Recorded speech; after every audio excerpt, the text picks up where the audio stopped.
마치를 주일예배를 하나님 앞에 함께 드리겠습니다. 묵상 기도하시겠습니다.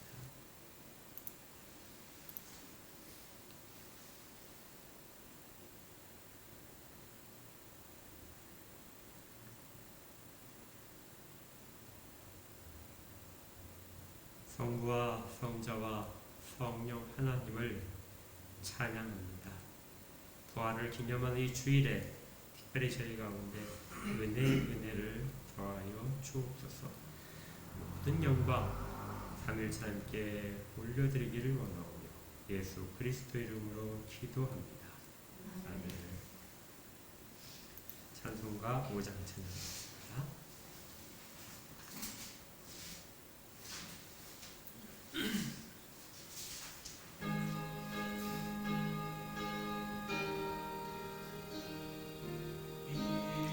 천지가 막 물들어 복 주시는 주 여호와 전능 성부 성자 성령 찬송하고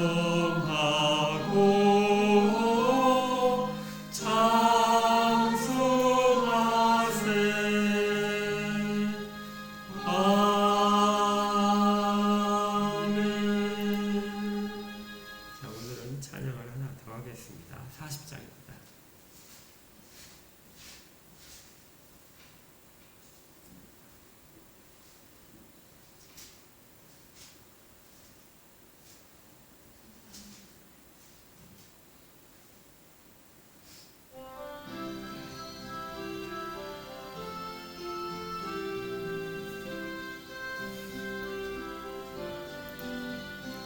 찬송으로 보답할 수 없는 큰 사랑 주님께 영광 할렐루야. 형제 자매 모두 함께 모여 찬송해 주님께 영광 할렐루야. 하나님의 자녀여 크게 찬송 부르며 밝고 거룩한 길로 기쁨으로 나아가 주의 보좌 앞으로 속히 들어가겠네. 주님께 영광 할렐루야. 우리 받은 주님 은혜 한량 없도다. 주님께 영광 할렐루야. 기쁜 찬송 부르면서 천국 가겠네. 주님께 영광 할렐루야. 하나님의 자녀여 크게 찬송 부르며 밝고 거룩한 길로 기쁨으로 나아가 주의 보좌 앞으로 속히 들어가겠네. 주님께 영광 할렐루야. 전시 후에 우리 모두 주를 보겠네. 주님께 영광 할렐루야. 영광스런 보좌 위에 거룩하신 주 주님께 영광 할렐루야. 하나님의 자녀여 크게 찬송 부르며 밝고 거룩한 길로 기쁨으로 나아가 주의 보좌 앞으로 속히 들어가겠네. 주님께 영광 할렐루야. 만국 백성 전국의 소리 높여서 주님께 영광 할렐루야. 영원토록 주의 공로 찬양하겠네. 주님께 영광 할렐루야. 하나님의 자녀여 크게 찬송 부르며 밝고 거룩한 길로 기쁨으로 나아가 주의 보좌 앞으로 속히 들어가겠네. 주님께 영광 할렐루야. 아멘. 사도 기도 신청으로 신앙을 마치고 하겠습니다. 사도신경입니다. 시작. 전능하사 천지를 만드신 하나님 아버지를 내가 믿사오며 그의 아들 우리 주 예수 그리스도를 믿사오니 이는 성령으로 잉태하사 동정녀 마리아에게 나시고 본디오 빌라도에게 고난을 받으사 십자가에 못 박혀 죽으시고 장사한 지 사흘 만에 죽은 자 가운데서 다시 살아나시며 하늘에 오르사 전능하신 하나님 우편에 앉아 계시다가 저로서 산자와 죽은 자를 심판하러 오시리라. 성령을 믿사오며 거룩한 공예와 성도가 서로 교통하는 것과 죄를 사하여 주시는 것과 몸이 다시 사는 것과 영원히 사는 것을 믿사옵나이다. 167장.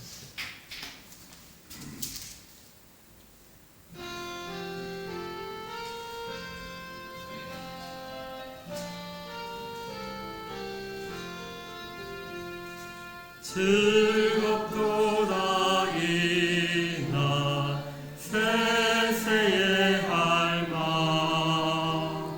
사망 권세 깨고 하늘이 열려 죽은 자가 다시 살아나와서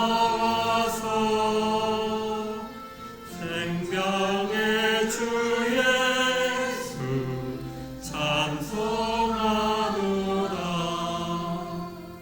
즐겁도다 이날 세세의 할망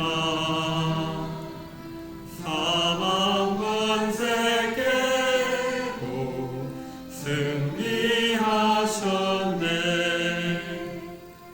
부활하신 주님 나타나시니 천지 만물 모두 세원 입었네. 꽃은 만발하고 잎이 우거져 승리하신 주를 찬송하노라. 즐겁도다 이날 세세의 할망 사망 권세 깨고 승리하셨네. 생명의 주 예수 죽음이 이고 무덤 문을 열고 살아나셨네. 주의 말씀대로 이루어져서 사흘 만에 다시 살아나셨네. 즐겁도다 이날 세세의 할망 사망 권세 깨고 승리하셨네.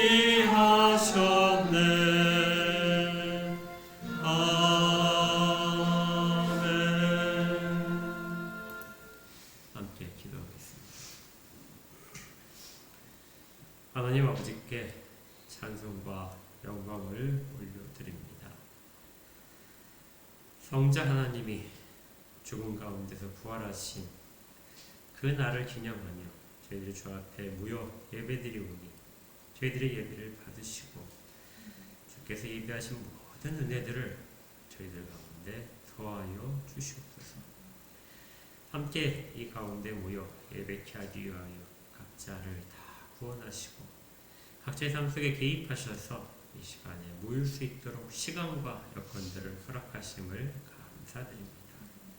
함께 모이기 전까지 또 지금의 저희들의 모습이 모두 하나 다르게 그렇게 주께서 각각 섭리하셨듯이 그리고 각각의 다른 은혜들을 허락하시고 조금씩 다른 은사들을 허락하셔서 각자가 다른 처소에서 다양한 모습으로 하나님을 섬길 수 있도록 그렇게 인도하셨듯이 그렇게 각자가 받은 은혜들을 기억하게 하시고, 하지만 이 자리에 모여서는 한 마음과 한 뜻으로 모든 것들을 하나님께 돌릴 수 있도록 그렇게 역사하여 주시옵소서.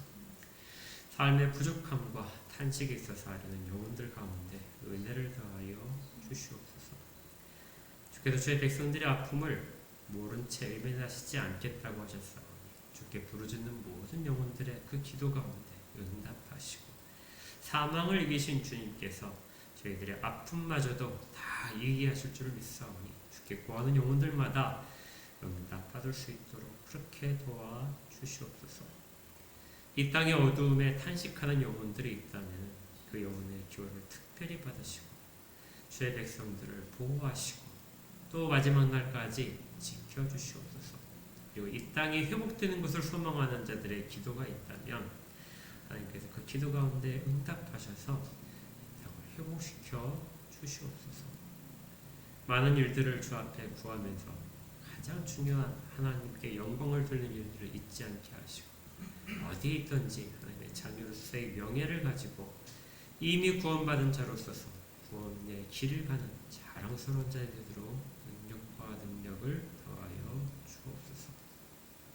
이 땅의 위정자들을 지키시고 정권의 교체에 혼란이 없도록 하시며 세계 가운데 전쟁의 공포들이 더 이상 있지 않을 수 있도록 모든 지도자들의 마음도 주께서 지키시고, 위정자들이 하나님을 두려워하는 마음이 그들 가운데 생길 수 있도록 개입하여 주시옵소서.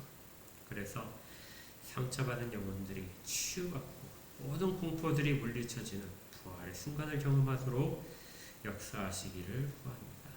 저희가 교회 가운데 은혜를 더하시고 함께 예배하지 못하는 모든 영혼들도 그 각각의 처소마다 더 넘치는 은혜들을 허락하여 주시옵소서. 오늘도 주의 말씀을 받습니다. 말씀 가운데 함께하여 주시고 온전히 저희 귀와 영혼들 가운데 주의 말씀만이 살아서 들려지도록 그렇게 역사하여 주시옵소서. 예수 그리스도 이름으로 기도합니다. 아멘. 자, 말씀을 같이 받도록 하겠습니다. 오늘 말씀은 요한복음 20장입니다. 신약성경 182쪽에 있는 요한복음 20장 말씀입니다.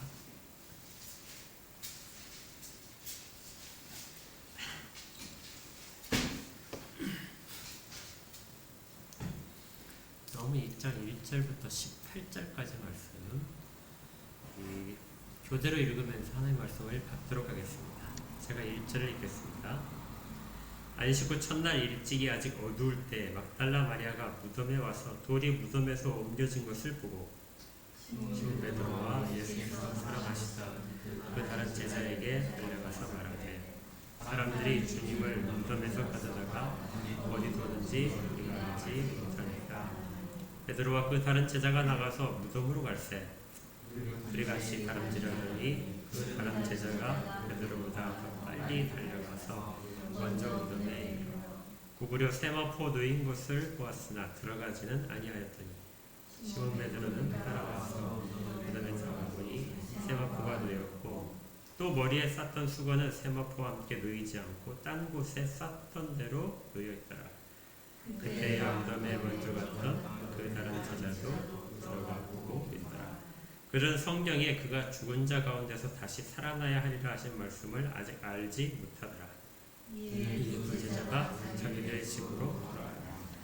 마리아는 무덤 밖에 서서 울고 있더니 울면서 구부려 무덤 안을 들여다보니 예수님은 두 천사가 예수의 시체 되었던 곳에 하나는 머리편에 하나는 발편에 앉았다. 천사들이 이르되 여자여 어찌하여 우느냐. 이르되 사람들이 내 주님을 옮겨다가 어디 두었는지 내가 알지 못함이니이다. 이 말을 하고 뒤로 돌이켜 예수께서 서 계신 것을 보았으나 예수인 줄은 알지 못하다. 예수께서 이르시되 여자여 어찌하여 울며 누구를 찾느냐 하시니 마리아는 그가 동산직인 줄 알고 이르되 주여 당신이 옮겼거든 어디 두었는지 내게 이르소서 그리하면 내가 가져가리이다. 예수께서 마리아에 하시거늘 마리아가 돌이켜 히브리 말로 라보니 하니 이는 선생님이라는 말이라. 예수께서 이르시되 나를 붙들지 말라. 내가 아직 아버지께로 올라가지 아니하니라.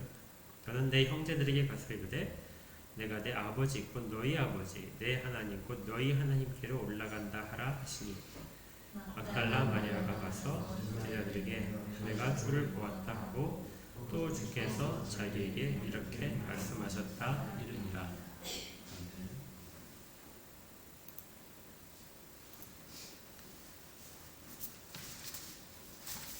오늘은 부활주일입니다. 약 2000년 전에 이 땅 가운데서 우리 주님이 죽음으로부터 부활하신 것을 기념하는 주일입니다. 교회에서 제일 크게 지키는 절기가 바로 부활절이죠. 우리가 기독교 신앙의 핵심이 뭐냐 하고 이렇게 이야기할 때 상당히 많은 것들이 있습니다. 그리스도께서 이 땅 가운데 탄생하신 것도 있고 또 많이 가르치신 가르침도 있고요. 십자가에 달려 죽으신 대속도 있고 또 부활도 있고 승천과 재림까지 굉장히 많은 내용들이 기독교의 핵심을 이루고 있습니다.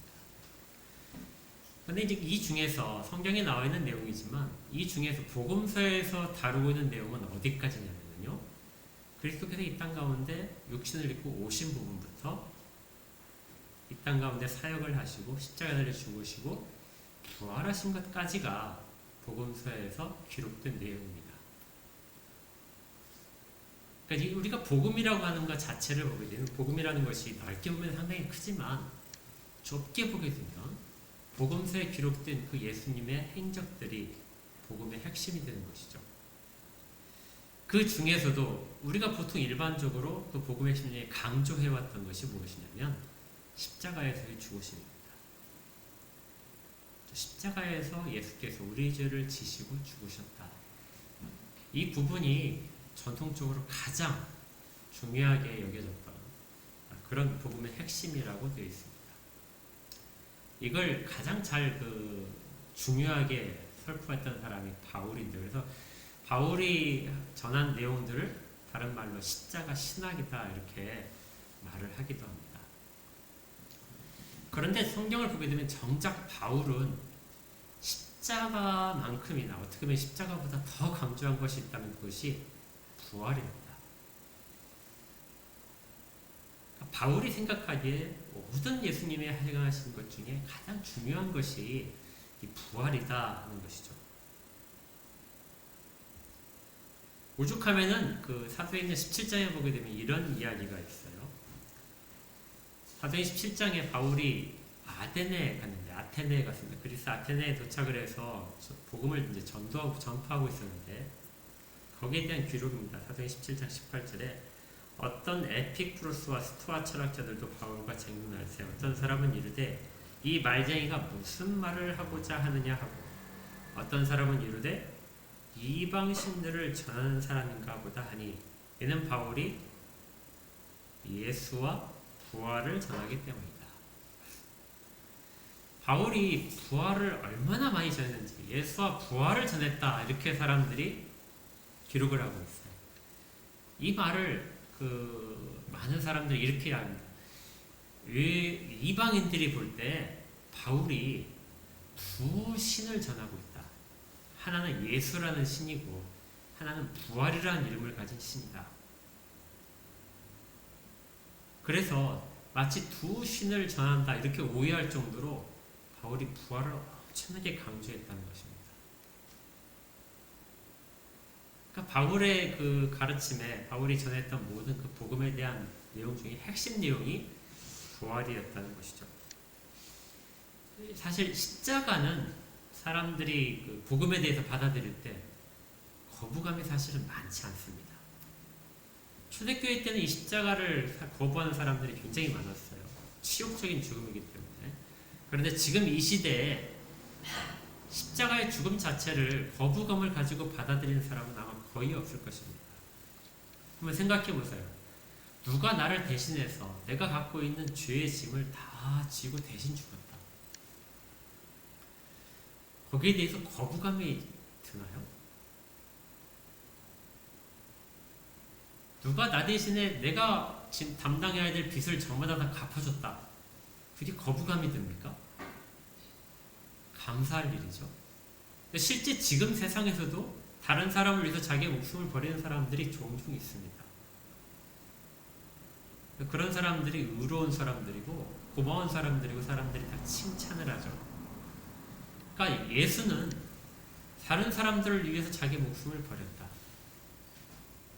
그렇다면 사람들이 거기에 대해서 거부할 일이 거의 없습니다. 그래서 믿지 않는 사람들도 이 십자가에 대해서 죽음에 대해서 많이 기록을 한 요한복음 같은 경우에 굉장히 좋은 책으로 그렇게 받아들일 정도죠. 그런데 의외로 부활에 대해서는 사람들이 그렇게 인정하려고 들지 않습니다. 2000년 전에 예수께서 죽었다가 부활하셨다는데 그게 믿겨지느냐? 또 한편으로는 그것이 나와 무슨 관계가 있느냐? 나를 위해서 죽어진 것은 이해하겠지만 나를 위해서 살아났다는 것이 무슨 뜻인가? 이런 부분들을 받아들이기 어려운 것이죠. 특히 자유주의 쪽에서 이 부활에 대해서 상당히 회의적인 시각을 갖고 있습니다. 아주 유명한 자유주의 신학자가 이런 말을 했는데요. 어느 정도 심각한지 들어보십시오. 복음에서 아까 처음 얘기했던 모든 그 복음서가 가르치는 내용 중에서 부활만 뺀다면 사람들이 복음을 받아들이는데 어려움이 전혀 없을 것이다. 그러니까 예수님이 탄생하신 거, 가르치신 내용들 다 좋다. 그리고 십자가에서 대신 달려 죽으셨다. 이것도 좋다. 그런데 부활하셨다는 것은 믿기지 않는다. 그래서 부활이 모든 그 기독교 복음을 받아들이는 데 있어서 믿게 하는 데 있어서 가장 걸림돌이다. 이런 얘기죠. 그래서 부활만 떼버린다면 사람들에게 복음을 가장 쉽게 전할 수 있다. 실제로 기독교 신자 중에서 부활을 믿지 않는 사람도 아주 많습니다. 단순히 내게 필요한 그러한 것들, 좋은 말씀이 들어있는 것으로 그렇게 생각을 하고 있으면 된다는 것이죠. 하지만 성경을 보게 되면 이 기독교의 핵심은 부활 속에 있습니다. 예수님의 사역도 부활 전과 부활 후가 아주 명확하게 나누어집니다. 그리고 사도들의 모든 행적들도 부활과 밀접하게 관계되어 있습니다. 왜냐하면 가장 중요한 얘기가 있을 텐데요. 부활이 없다면 기독교의 모든 것들, 이전에 예수님께서 행하신 모든 일들, 하나님 행하신 모든 일들은 다 증거가 없기 때문에 그렇죠. 부활이 없다면 예수는 거짓말자입니다. 모든 제자들도 헛것을 쫓은 사람들입니다. 부활이 없다면 헛되고 헛된 것이죠. 부활은 예수님이 이 땅 가운데 하신 모든 것들에 대한 증거이고 그 앞으로 제자들이 세상에 나가서 할 일들에 대한 가장 밑에 있는 능력이 됩니다. 실제로 예수님의 이야기가 십자가에서만 끝났다면 제자들은 어떠한 희망도 없었을 것입니다. 그래서 우리가 오늘도 기독교에서 부활절을 가장 큰 명절로 그렇게 생각을 하고 지키고 있는 것입니다. 오늘은 이 부활의 의미를 요한복음을 통해서 한번 자세히 살펴볼 것입니다. 우리가 이 설교를 끝나고 나서 마지막에 정말 부활의 그 은혜 가운데 내가 들어가 있는가? 나는 정말 부활 신앙을 가지고 있는가? 이 부분을 꼭 한번 점검을 해봤으면 좋겠습니다. 예수님의 부활과 관련해서 그 모든 복음서가 공통적으로 특정한 이게 형식을 갖고 있는데요. 우리 요한복음을 읽어서도 아시겠지만 가장 부활에 대한 이야기가 가장 시작하는 것은 빈 무덤 이야기입니다. 무덤이 비어 있었다. 그리고 그 무덤이 비어 있는 것을 여자들이 발견을 했고 그 여자들의 전하는 소식을 따라서 제자들이 확인을 했다. 그리고 그리고 나중에 예수님께서 제자들에게 나타나셔서 그 모든 일들이 참이라는 것을 증거하셨다. 이것이 부활 이야기의 가장 핵심적인 구조인데요. 여기에서 시작이 어디서부터 시작되냐면 빈 무덤에서 시작되는 것에 주의할 필요가 있습니다. 그렇잖아요. 만약에 예수님께서 부활하셨다 그러면은 빈 무덤을 제자들에게 보이지 않고 제자들 가운데 호련히 나타나실 수 있었을 겁니다. 그렇죠? 빈 무덤 이야기가 없더라도 예수님의 부활을 설명하는데 큰 지장은 없어요. 그런데 모든 성경에서 빈 무덤이 아주 강하게 등장을 하고 있고 그것이 특별한 의미를 갖고 있다는 것입니다. 그 요한복음에서 보게 되면 1절부터 우리가 볼 텐데요. 빈 무덤을 최초로 발견한 사람이 누군지 하고 기록되어 있습니다. 누가 발견했다고 되어 있죠? 막달라 마리아입니다. 다른 성경과 비교해 보게 되면 여기 우리 성경에서는 막달라 마리아, 요한복음에서는 한 명만 나오는데 다른 성경에서는 최소한 4명쯤 같이 갔던 것으로 되어 있어요. 무슨 일을 하러 갔는지는 다른 성경에 나와 있지만 요한복음에서는 밝히지 않습니다. 별로 그건 중요한 게 아니에요. 그런데 이 막달라 마리아가 가서 예수님의 무덤에 아침에 일찍 갔습니다. 이제 막 동이 텄을 거예요. 일찍 갔는데 무덤을 막고 있던 돌이 옆으로 치워져 있었습니다. 유대인의 무덤은 바위를 파서 만들었는데요. 바위가 사암이라 파내기가 쉽습니다. 돌로 막 치게 되면 깨져 나오거든요. 그래서 거기에 구멍을 만들어서 무덤으로 썼습니다. 높이가 한 90cm 정도, 여러분들 허리 정도 올 정도로 그렇게 높이에 구멍을 만들고 그 구멍을 이제 구부려서 안에 들어갈 수 있는 거죠. 근데 그 앞을 돌로 막아놨던 것입니다. 그런데 아침에 일찍 가보니까 그 돌멩이가 치워져 있는 거예요. 이 막달라 마리아가 안을 들여다봤는지는 기록이 안 돼 있지만 아마 봤을 겁니다. 무덤 속에 시체가 놓여있던 그 부분에 비어있는 것을 보고 급하게 제자들이 있는 곳으로 뛰어갔습니다. 그래서 제자들에게 시몬 베드로와 또 다른 사랑하는 제자 요한 자신을 가리키는 거예요. 베드로와 요한에게 예수님의 시체를 도둑맞았다. 누군가가 예수님의 시체를 가져갔다 하고 이야기를 합니다. 깜짝 놀란 두 제자가 막 뛰어갔는데 요한이 다름질을 잘했나 봐요. 먼저 뛰어가서 무덤에 도착해서 안을 보니까 무덤에 시체 있는 자리가 비어있던 것이죠. 근데 들어가진 않았습니다. 뒤에 도착한 베드로가 들어가서 확인을 했던 장면이죠. 정말 없다 하니까 요한이 들어가서 그랬구나 하고 확인을 한 것입니다. 이것이 빈 무덤의 사건의 이야기인데요. 근데 여기 이제 여러분 기억하실 부분이 하나 좀 주의 깊게 살펴볼 부분이 8절을 보시면 그때야 무덤에 먼저 갔던 그 다른 제자도 들어가 보고 믿더라 하는 구절이 있습니다.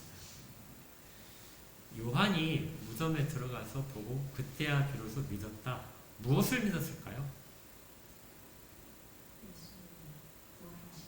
예수님이 부활하셨구나. 예수님이 사흘 만에 다시 살아나시겠다고 말씀하셨는데 정말 살아나셨구나. 이걸 믿었다고 해석할 수도 있고. 왜냐하면 이 믿었다는 단어가 예수님과 관련돼서만 요한복음에 쓰이거든요. 그래서 그렇게 믿었다고 볼 수 있습니다. 그런데 그렇게 해석을 하는 사람들도 있고요.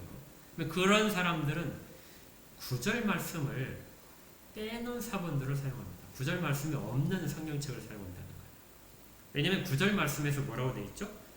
그들은 성경에 그가 죽은 자 가운데서 다시 살아나야 하리라 하신 말씀을 아직 알지 못하였다.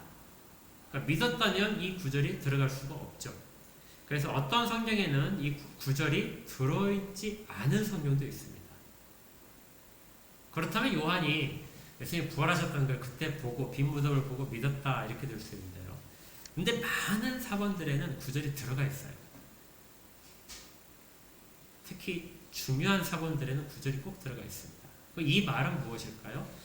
요한이 믿었다는 것은 무덤이 비어있다. 예수님의 시체를 도둑맞았다 하는 막달라 마리아의 말과 베드로의 확인을 믿었다 하는 것이 되겠죠. 아, 시체를 도둑맞았구나.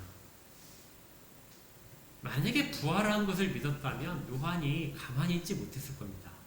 베드로에게 막 말했을 것이고 막달라 마리아에게도 말했을 것이고 돌아와서도 막 말했을 거예요. 그런데 그냥 그 10절에 보니까 이렇게 되어 있어요. 이 두 제자가 자기들의 집으로 돌아갔다. 그러니까 요한마저도 사실은 제가 어떤 것이 좋냐 그러면은 요한마저도 믿지 못했다. 부활을 믿지 못했다는 것이 훨씬 더 성경의 원래 메시지다 이렇게 생각이 됩니다.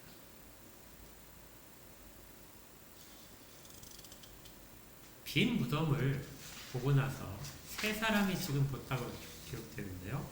세 사람 모두가 다 믿지 못했던 것입니다. 가장 핵심이 뭐라고요? 빈 무덤을 보고 우리 같으면 당연히 사람들이 부활을 믿었을 것이다. 아, 무덤이 비어있으니까 예수님이 부활하셔서 여기 안 계시는구나 이렇게 생각할 듯한데도 예수님을 가장 가까이 모셨던 제자들과 사도들과 그리고 예수님을 늘 다니면서 수종 들었던 막달라 마리아를 비롯한 여자들도 어느 누구도 예수님의 부활을 믿지 못했습니다.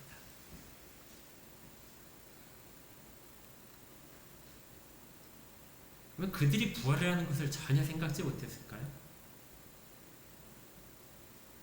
이 당시의 사람들은 부활을 이미 알고 있었습니다. 부활이라는 것이 어느 순간에 일어날 것이라는 것을 알고 있었어요.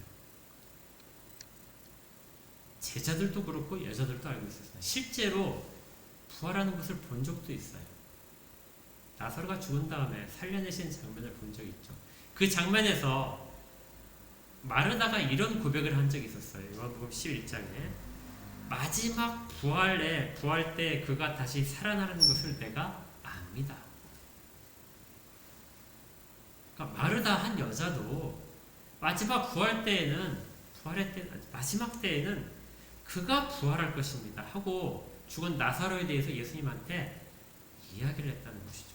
그러니까 사람들이 누구나 다 언젠가 부활의 때가 있다. 이건 다 알고 있었다는 거예요. 그런데 그 날이 지금이라는 것은 아무도 생각지 못한 것입니다. 구약에서 이런 이야기는 수없이 많이 등장을 했었어요. 시편도 있고 호세아서에서도 있고 굉장히 많이 나왔습니다. 호세아서 같은 경우 6장 2절에 이렇게 되어 있어요. 여호와께서 이틀 후에 우리를 살리시며 셋째 날에 우리를 일으키시리니 우리가 그의 앞에서 살아날 것이다. 언젠가 하나님이 하나님 앞에서 의롭다 하시는 자들, 하나님의 백성들을 다 살리실 때가 오는데 그때가 부활의 때고 그날에는 우리가 다 살 것이다. 그런데 그렇게 잘 알고 있던 부활에 대해서 지금이 그 부활의 때라는 것은 아무도 인정을 못하는 것입니다.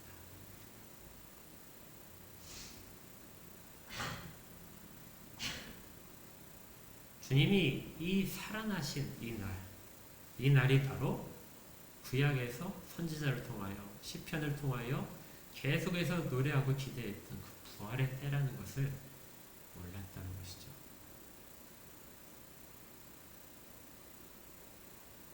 이것은 그 성경에서 사실은 자주 등장하는 그런 그 아이러니입니다.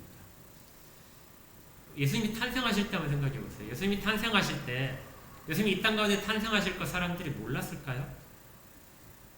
다 알고 있었습니다. 어디에서 태어나실 것까지도 알고 있었어요. 그렇지만 그때가 지금은 아닐 거라고 생각했습니다.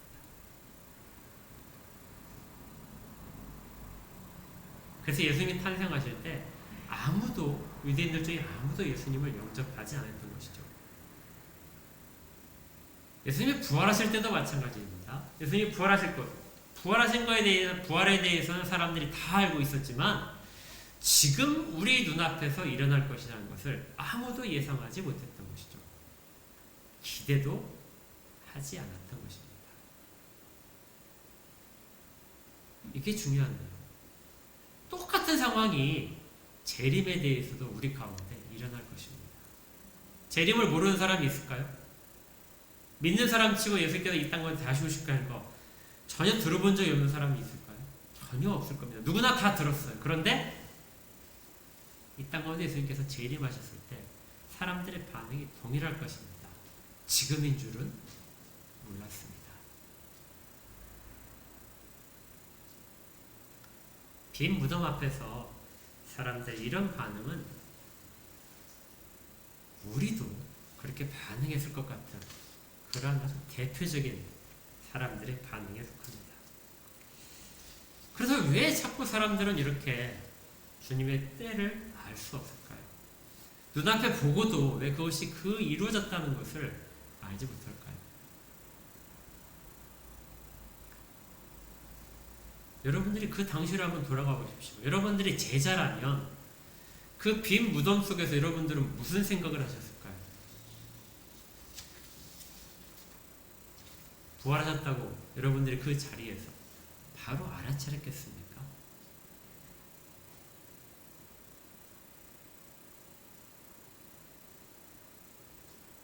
왜 이 이야기가 중요하냐면요. 지금 이 시대에도 우리가 복음에 대한 걸 많이 듣지만 그것들은 사실은 실체와 그것이 이루어지는 실체와 우리의 현실이 거리감이 있다고 생각하는 것입니다. 그것들은 좀 멀리 떨어져 있고 우리의 현실은 이렇다는 것입니다. 그것을 계속해서 갖고 있는 한 빈 무덤을 보고 반응했던 제자와 여자들의 모습과 우리는 다를 바 없는 똑같은 사람들의 모습입니다. 신앙은 그런 것 같아요. 우리 가운데는 이미 자연 세상이라는 것이 있습니다. 우리가 상식과 이성과 어떤 과학적인 법칙으로 경험으로서 설명할 수 있는 세상이 자연 세상인데 이 자연 세상에 우리가 살아가고 있습니다. 그런데 이 동시에 이 자연 세상을 포함한 다른 세상이 있다는 것을 우리는 알고 있죠. 사람들이 전혀 눈으로 볼 수 없기 때문에 그런 세상을 초월의 세상이다 이렇게 말을 하기도 해요. 영적인 세상이다 이렇게 보기도 합니다. 영적인 세상과 초월된 세상을 사람들이 대부분이 다 동떨어진 분리되어 있는 것으로 많이 이해를 합니다.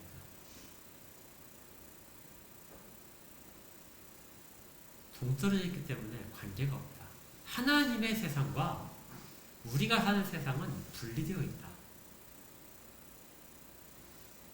마치 유대인들이 거룩한 곳은 하늘이고 이 땅 가운데 하늘과 분리된 다른 공간이라고 생각했던 것처럼 지금도 사람들이 그렇게 생각한다는 것입니다. 그런데 우리는 이미 우리가 영적 세상, 초월의 세상 가운데 우리 세상이 자연의 세상에 들어와 있다는 것을 아는 사람들입니다. 그리고 가끔 그 초월의 세상을 볼 수 있었던 것이죠. 그것이 성경에서 말하는 계시입니다.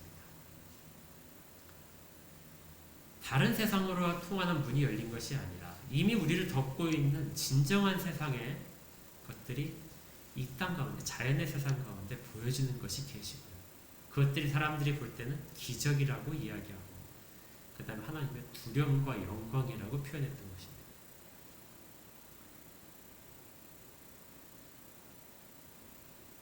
그래서 그런 순간마다 우리는 이 땅이 다가 아니고 더 큰 세상 가운데 포함되어 있다는 것을 알아차리게 되는 것이죠. 마치 이런 겁니다. 그 여자가 아이를 낳는 것, 이것은 자연 세상에서 자연스러운 일입니다. 그런데 처녀가 아이를 낳는 것은 자연스럽지 못하죠. 그 일이 일어났다면 그것은 초월에 속한 일입니다. 하나님의 계시죠. 그런데 이 처녀가 아들을 낳았다는 이 사실에 대해서 초월의 세상을 모르는 사람들은 여전히 어떤 것으로 해석하냐면 여자가 아이를 낳았다. 이렇게 해석하게 되는 거예요. 그래서 믿지 못하는 것이죠. 믿음이라고 하는 것은 우리 가운데 임한 초월의 세상을 경험을 인정하는 것입니다. 그리고 그것을 내 것으로 받아들이는 것이 바로 믿음입니다. 왜 이야기를 하냐면요. 이 빈 무덤에 대해서 사람들이 여전히 자연세계에 속한 현상으로 이해를 하고 있다면 빈 무덤은 누군가 시체를 도둑질해간 것으로 그렇게 해석할 수밖에 없는 것이죠. 결론이 그것입니다. 그런데 믿음의 눈으로 보는 사람들은 그 빈 무덤에서 예수 그리스도께서 부활하셨다는 것을 발견을 해내는 것입니다. 동일한 빈 무덤이 어떤 사람에게 이렇게 보이고 다른 사람에게는 저렇게 보일 수 있다는 것이죠. 우리 가운데에도 많은 현상들이 있습니다. 우리 가운데 환난을 당한다. 그럼 환난이 어떤 사람에게는 자연적인 세상 가운데 한 부분으로 보일 수 있지만 어떤 사람들에게는 하나님이 주시는 훈련의 과정이다. 이렇게 받아들일 수 있다는 거예요. 그 차이가 뭐죠? 우리의 모든 생각이 이 자연 세상에 갇혀 있다면 그렇게 되는 것이고요.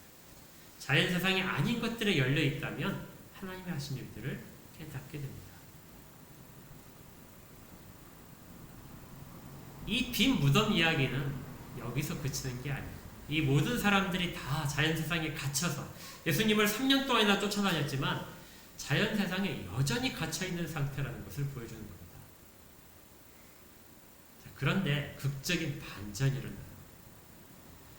다른 제자들이 다 돌아가는데 이 막달라 마리아만이 남아 있었습니다. 아마 이렇게 됐겠죠. 막달라 마리아가 처음에 막 빈 무덤을 보고 가서 제자들에게 알려줬는데 제자들은 막 뛰어왔습니다. 근데 마리아는 그렇게 뛰어오지 못했겠죠. 그래서 좀 늦게 왔을 겁니다. 무덤에 좀 늦게 도착했는데 다른 제자들이 보고 다 확인을 했으니까 돌아가는 것이죠. 돌아간 후였을 겁니다. 막달라 마리아는 무덤에 다시 왔습니다. 그리고 다 돌아간 그 자리에서 울고 있었습니다. 막달라 마리아에 대해서 여기서 좀 주목할 일이 많은 분들이 이 막달라 마리아가 왜 특이하게 이 자리에 혼자 남아 있었는가? 다른 제자들에게 눈물이라는 건 전혀 없었고요. 기다림도 없습니다. 그런데 막달라 마리아만 이 자리에 다시 돌아와서 울고 있었다는 것이죠. 그래서 막달라 마리아가 예수님에 대한 사랑이 아주 깊었다. 부활을 처음 목격한 사람도 막달라 마리아입니다. 부활하신 예수님을 처음 만난 사람이에요. 그런 영예를 얻은 것은 이렇게 예수님에 대한 사랑이 극진했을 것이다. 그는 새벽에 일어나서 예수님의 무덤으로 갔었죠. 그러니까 그런 열심과 사랑이 깊을수록 부활의 주님을 가장 먼저 체험하는 영예를 얻게 된다. 그런데 성경은 그걸 말하고 있지 않습니다. 우리가 어떤 예수님에 대한 사랑이 아주 깊으면 정말 많은 것들을 남들보다 훨씬 더 먼저 체험할 수 있다고 생각하는데요. 지금 이 빈 무덤 사건에서 요한복음 20장에서 말하는 것은 그렇게 해서 예수님을 알아낼 수가 없다는 것입니다. 막달라 마리아가 왜 울고 있었는가? 그 마리아의 입장을 생각하게 되면 충분히 이해가 됩니다. 막달라 마리아가 어떤 사람이었죠, 이전에? 막달라 마리아 들으시면 뭐가 바로 생각나죠? 7 귀신 들렸던 여자입니다. 그는 보통 귀신에 들린 것이 아니라 7이나 되는 귀신에게 들렸던, 그래서 가장 비참했던 모습입니다. 그냥 어떤 병에 걸린 것보다도요, 자기의 모든 이지를 상실했기 때문에 가장 비참한 치유인 거죠. 어떤 인격적인 존재도 나타날 수 없었던 그런 가장 비참했던 여인이 이 막달라 마리아입니다. 그를 예수님이 치료해 주셨습니다. 그러니 막달라 마리아가 얼마나 새로운 삶을 살았을까요? 그래서 그는 그 이후로 예수님을 따라다니면서 예수님의 식사라든지 이런 부분을 다 살피는 그러한 여자들 가운데 한 사람이 되었던 것이죠. 그래서 그는 어디에나 예수님의 행적들이 있는 곳은 막달라 마리아의 이름도 같이 나옵니다. 그리고 마지막 무덤까지도 돌보기 위해서 이 여자가 찾아왔던 것이죠. 그만큼 이 여자는 예수님에 대해서 깊은 유대감을 갖고 있었습니다. 그 모든 것들이 다 상실됐죠.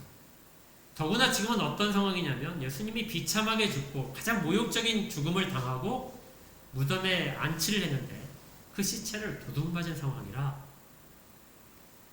그 시체를 모독한 죄는 정말 큰 명예를 손상시키는 것입니다. 지금도 그렇죠. 옛날에도 뭐 우리나라 역사를 보더라도 살아있을 때 죽이는 것보다 죽은 다음에 시체를 꺼내서 한 번 더 죽이는 것이 얼마나 큰 형벌인가를 알 수 있어요. 시체를 모욕하는 것은 중대한 범죄입니다. 그런데 살아있을 때의 죽음뿐만 아니라 시체까지도 도둑맞은 그런 비참한 현실 앞에서 이 막달라 마리아가 넋이 나갔을 것입니다. 가장 사랑했던 사람인데 가장 존경했던 분인데 그렇게 되죠. 그런데 갑자기 무덤에서 천사가 나타납니다. 그 천사가 둘이나 있었어요. 그리고 물어봅니다. 어찌하여 우느냐?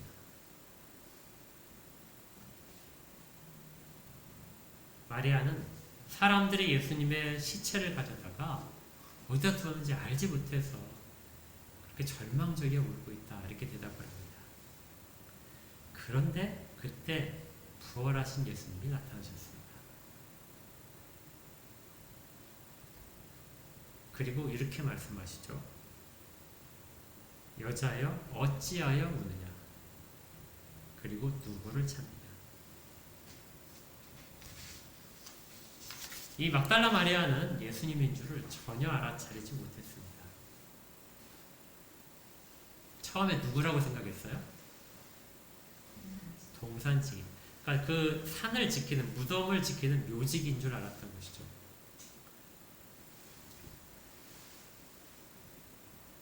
그래서 만약에 당신이 이 시체를 옮겼다면 어디로 옮겼는지 나한테 좀 알려주십시오 하고 이야기를 하게 됩니다. 마리아는 울고 있었지만 그리고 예수님을 보았지만 예수님인 줄 전혀 몰랐습니다. 여러분들이 만약에 마리아에 있다면 예수님이 나타나셨는데 알 수 있었을까요? 이게 참 의외인데요. 여러분이 생각하실 때 예수님이 부활하신 예수님을 봤으면 예수님이 어떤 광채 가운데 있고 뭐 아주 놀라운 모습을 하셨기 때문에 예수님을 볼 수 있었을 것이다 생각할 텐데요. 전혀 그런 모습이 아니었다는 것입니다. 부활하신 예수님은 다른 사람과 동일하게 구분되지 않는 특별한 부분들이 없었어요. 겉으로 보기에 구분이 안 됐다는 겁니다.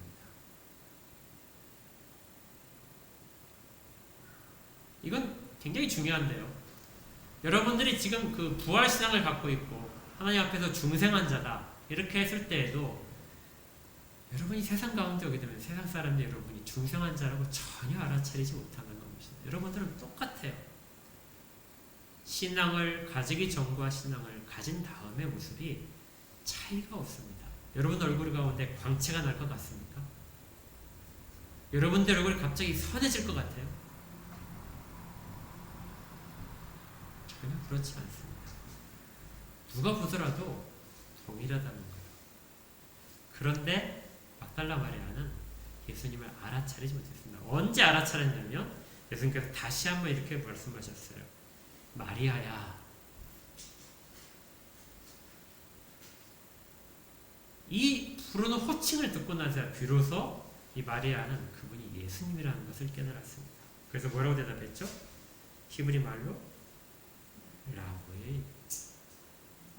라보니 하는 말은 선생님이라는 뜻이다. 이렇게 됩니다. 세상에서 가장 절망적에 있는 상황 속에 예수님이 찾아와 주시고 가장 큰 기쁨으로 바꿨습니다. 죽음의 권세가 예수님을 붙잡지 못하는 것이죠. 세상에서 가장 큰 권세가 무엇이냐? 어떤 권세가 제일 크죠? 대통령이 되면 가장 큰 권세를 갖나요? 세상에서 제일 큰 권력을 가졌던 사람이 누구죠? 지금까지 역사를 보니까 중국 역사를 보게 되면 제일 큰 권력을 가진 사람이 누구였습니까? 진시황이죠. 진시황이 역사에 기록된 것에 가장 큰 권력을 가졌습니다. 그런데 그 진시황이 어떤 권세 앞에 무릎을 꿇었죠? 죽음입니다. 죽음과 노화를 막지 못했죠. 그는 그렇게 늙지 않고 그렇게 죽지 않기를 소원했지만 그 권세 앞에서는 진시황, 천하의 권세를 가진 진시황도 넘지 못했습니다. 그런데 그 죽음의 권세가 이제 극복된 것이죠. 주님은 그 모습으로 죽음의 권세, 사망 권세를 이기시고 부활하셔서 마리아 앞에 나타나신 것입니다. 그런데 이 부활 이야기에서 정말 안타깝게도 이 마리아는 부활하신 예수님을 보고도 그 부활의 의미를 전혀 깨닫지 못했어요. 뭐라고 불렀다겠죠? 라보니, 선생님하고 불렀습니다.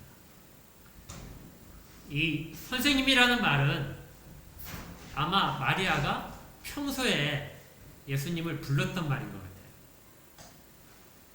그러니까 자연스럽게 튀어나온 것이죠. 예수님께서 마리아야 이렇게 부르시니까 이 여자가 라보니, 선생님 하고 바로 그렇게 대답을 했습니다. 그리고 나서 이제 그 다음에 이 여자가 예수님을 붙잡으려고 했을지 모릅니다. 끌어안고 싶었겠죠. 그런데 17절에 이렇게 되어 있습니다. 예수께서 이르시되 나를 붙들지 마라. 내가 아직 아버지께로 올라가지 아니하노라. 이 여자가 정말 붙잡는 것을 예수님이 거절하셨을까요?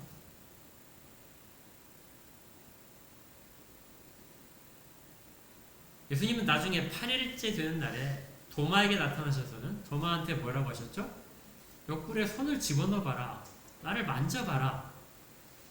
그렇게 해서 네가 믿는 자가 되라. 의심하지 말고. 그러니까 만지기를 허락하셨어요. 그런데 이때는 붙잡지 말라 이렇게 한 거 보니까 이 만지지 말라고 하셨구나. 그래서 어떤 사람들은 이렇게 생각해요. 야, 예수님이 부활하셨는데 그 부활이 며칠 지나야 완성이 되는가 봐. 그래서 이때는 그 부활이 완성된 몸이 아니라 예수님을 만지면 안 되는 건가 봐. 그런데 그 뜻이 아닙니다.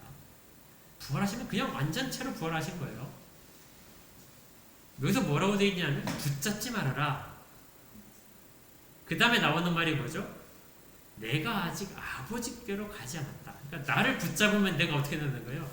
아버지께 가지 못하도록 붙잡는 것이다. 지금 주님은 내 몸을 만지지 말라는 뜻이 아니라요.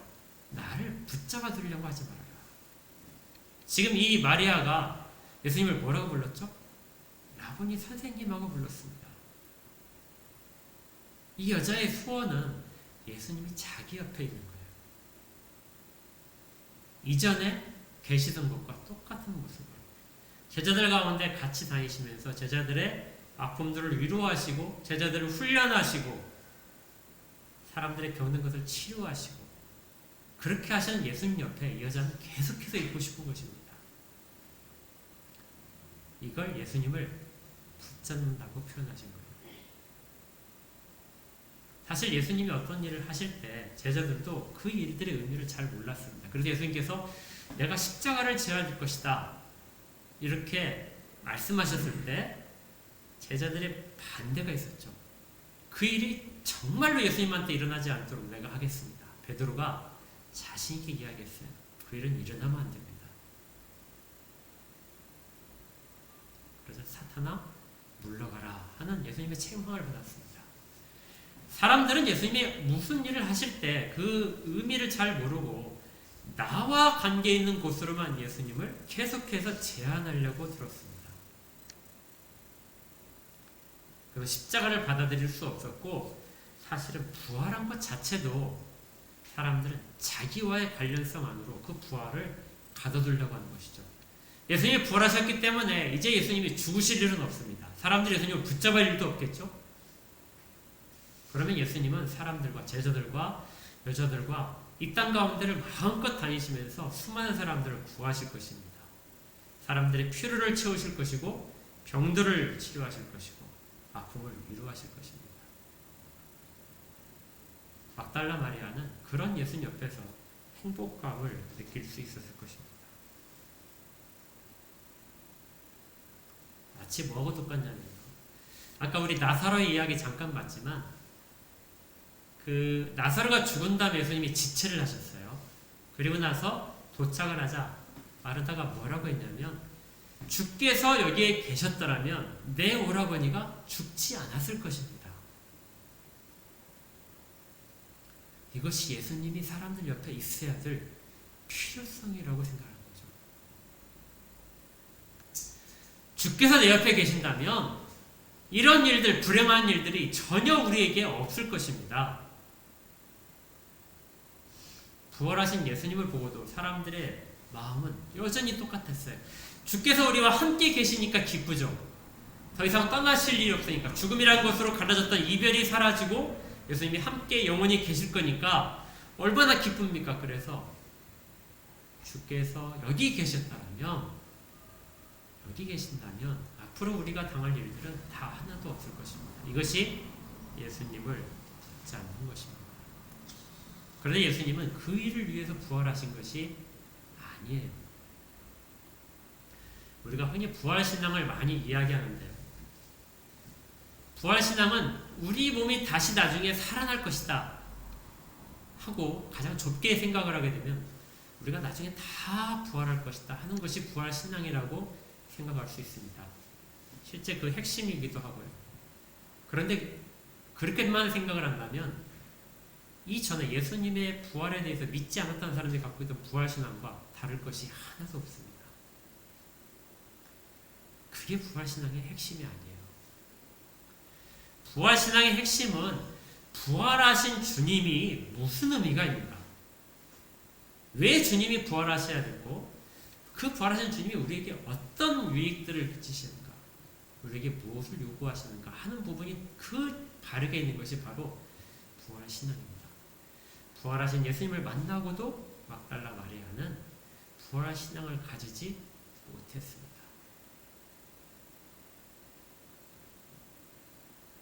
동일한데요.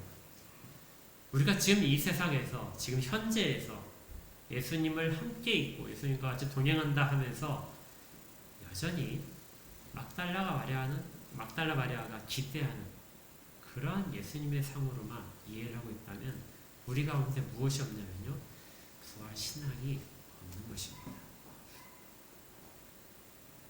영원히 나의 필요를 채워주는 분으로서의 예수님이 우리 가운데 있기를 원한다면 그렇게 믿고 있다면 부활하신 예수님을 만난 것이지만 부활신앙 우리 가운데 없다는 거예요.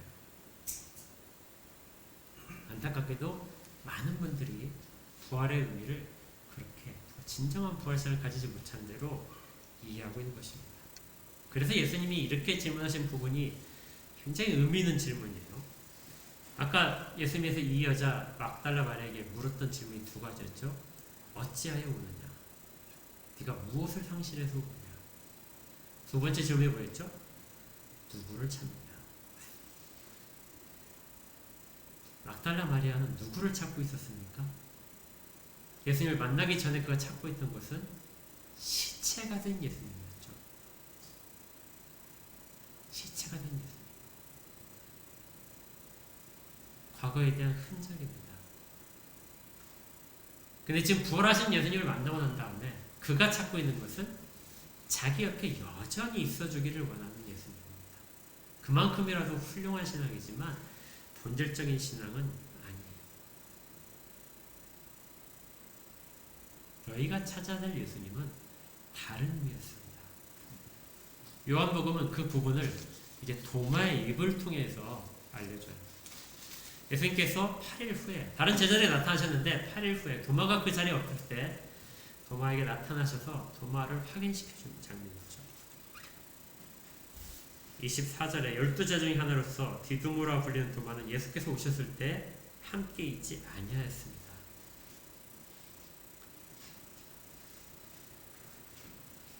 그러자 예수님께서 나타나셔서 다시 도마를 개인적으로 확인할 수 있도록 하시는데요. 27절에 도마에게 이르시되 내 손가락을 이리 내밀어 내 손을 보고 내 손을 내밀어 내 옆구리에 넣어보라. 그리하여 믿음 없는 자가 되지 말고 믿는 자가 되라.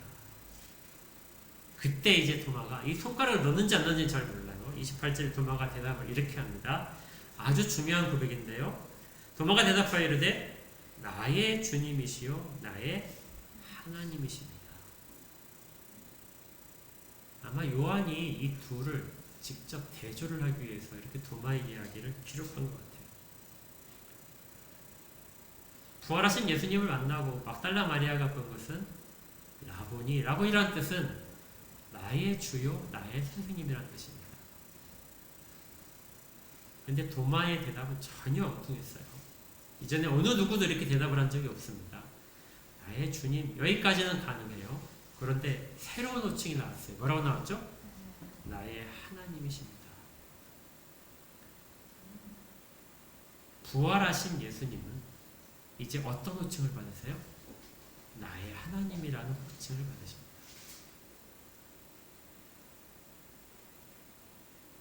그 호칭이 사람들 가운데 나의 하나님이라고 예수 그리스도를 인정하고 부르는 모든 사람들마다 부활 신앙으로 고백하게 되는 거예요. 이전까지의 예수님을 가르치는 호칭은 하나님의 아들이라는 호칭이 다였습니다. 하나님의 아들은 많은 능력과 권세를 가지신 분이죠. 많은 능력을 행하실 수 있는 분이고 우리의 필요를 채워주시는 분인데, 그런데 부활하신 주님이 받으셔야 될 호칭은 나의 하나님이라는 호칭입니다. 이 호칭은 모든 세상의 통치자죠. 어느 누구도 그 앞에 감히 맞설 수 없고 감히 모든 필요를 주 앞에서 내 필요를 위해서 주님을 동원할 수 없는 그러한 분이시라는 것이 드러난 것입니다.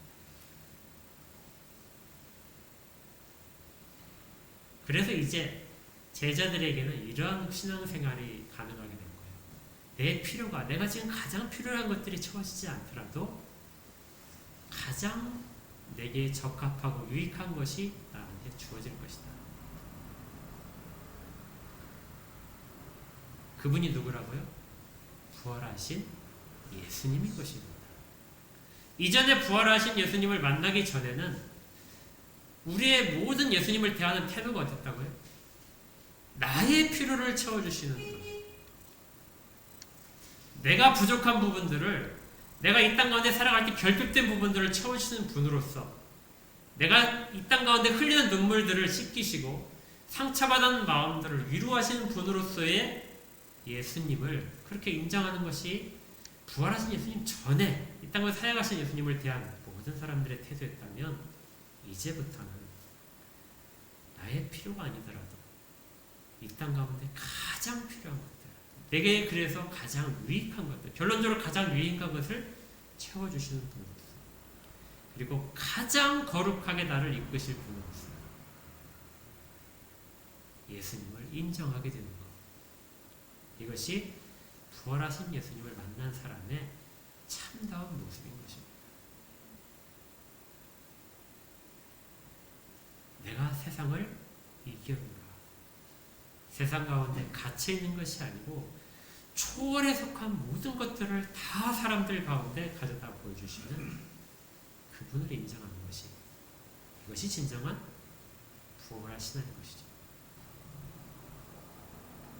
그래서 오늘 우린 이런 질문을 다시 한번 우리 가운데 들려줘야 됩니다. 예수님께서 마리아를 만나시고 제일 첫 번째 질문, 내가 어찌해서 우느냐? 지금 우리가 울 수 있습니다.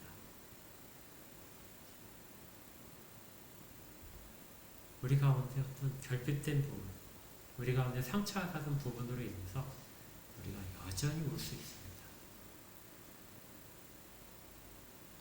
그 속에서 지금 누구를 찾고 있느냐?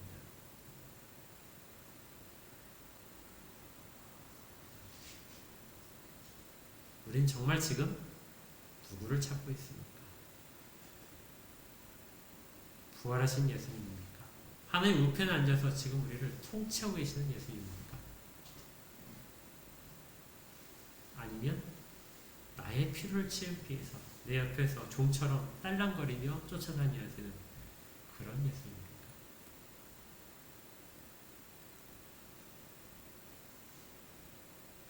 오늘은 우리 교회가 부활을 기념하는 주일입니다. 부활은 부활절에만 의미를 두는 것이 아니라 일상의 매일 가운데서 부활의 신앙으로 살아야 됩니다. 그것이 바울이 사람들 가운데 외쳤던 부분이죠. 예수와 부활을 외쳤습니다. 지금도 동일하게 우리의 신앙은 예수와 부활 속에서 그렇게 하루하루가 전진해 나가야 됩니다. 이 일이 부활하신 예수를 통해서 우리 가운데 이미 약속되어 있습니다. 그리고 보장되어 있는 것이죠. 이런 은혜를 오늘도 생각하십시오. 내일도 생각하시고 주님 앞에 설 때까지 계속해서 생각하십시오. 우리는 이미 예수 그리스도 안에서 사망의 권세를 깨트린 사람들입니다. 그래서 세상 가운데 어떤 왕보다도 가장 큰 권세를 받은 사람들입니다. 가장 큰 복을 받은 사람들입니다. 그리고 부활하신 예수님은 이 땅 가운데를 떠나시지 않습니다. 언제나 영원토록 계속해서 살아계시는 것이죠.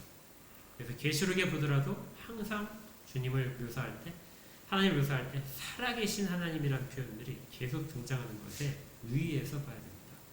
지금도 부활하신 주님은 살아계십니다. 우리를 품고 계시죠. 그 주님 안에서 정말 부활신앙을 가지고 나중에 우리가 주의 부활에 참여하는 모든 것들을 소망하며 그렇게 오늘 하루도 또 남은 일생도 그렇게 함께 달려나시기를 주의 이름으로 축복합니다. 기도하겠습니다. 하나님 아버지, 저희들의 신앙을 되짚어보게 하시고 우리가 지금 누구를 찾고 있는지, 빈 무덤 속에서 절망하고 있는지, 예수를 나의 도움자, 나의 필요를 채워주는 분으로서만 그렇게 구하고 있는지, 아니면 주의 권세 앞에 우리가 감격하며 엎드리는지 돌아보게 하시고 참다운 부활신을 갖도록 인도하여 주시옵소서. 예수 그리스도 이름으로 기도합니다. 아멘.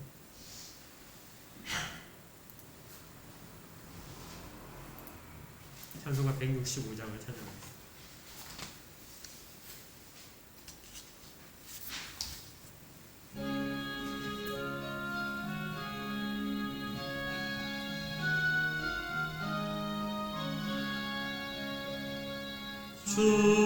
주님께 영광, 다시 사신 주, 사망 권세 모두 이기시었네.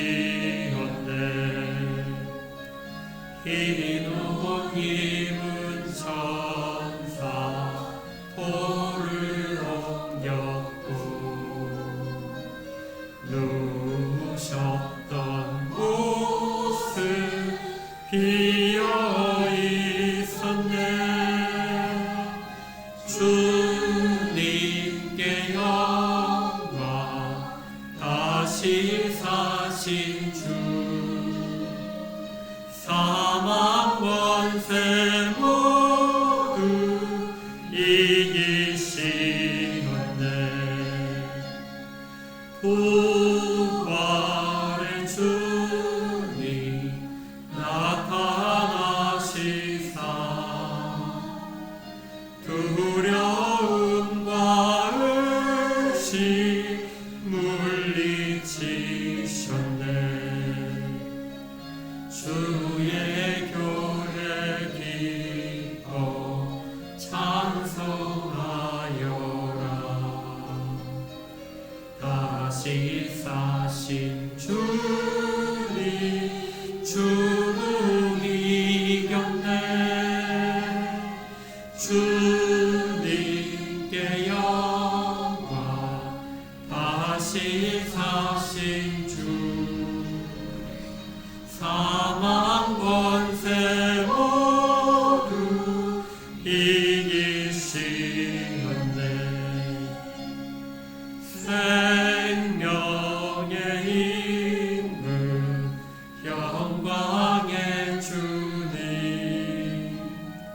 주님 없는 삶은 헛될 뿐이라 주의 사랑으로 세상이 이기고 요단 건너보냐 하게 하소서. 주님께 영광 다시 사신 주 사망 권세 모두 이기시었네. 아멘. 주님의 부활하심을 믿으십니까? 진정한 부활신앙을 갖고 계십니까? 우리 다 진정한 부활신앙을 갖고 주님 앞에 서기를 축복합니다. 환상과 축도하겠습니다.